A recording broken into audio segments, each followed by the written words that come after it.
In this video, we're going to talk about how to fix a chicken wing in the golf swing with both some technique drills and some movement exercises.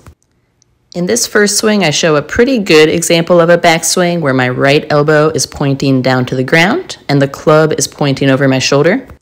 On this second video, I show more of a chicken wing backswing where the right elbow points off to the left and the club points more across the line over my head. This is a common swing fault that sometimes can be fixed by simply practicing some good golf drills. Here is one drill you can use.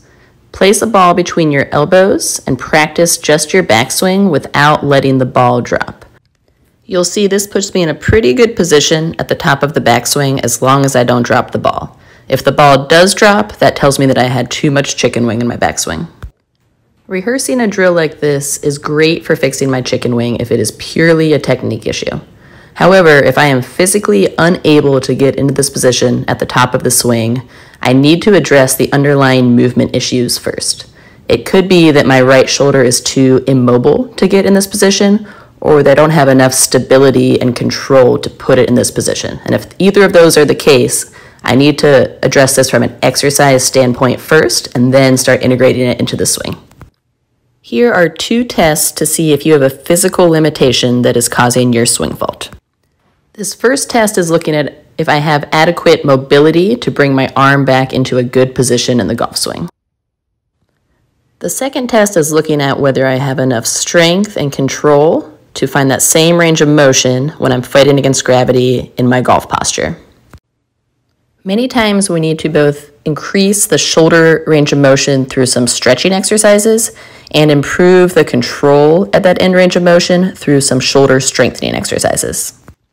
Here are a few exercises that can help improve both the mobility and the stability of the shoulder.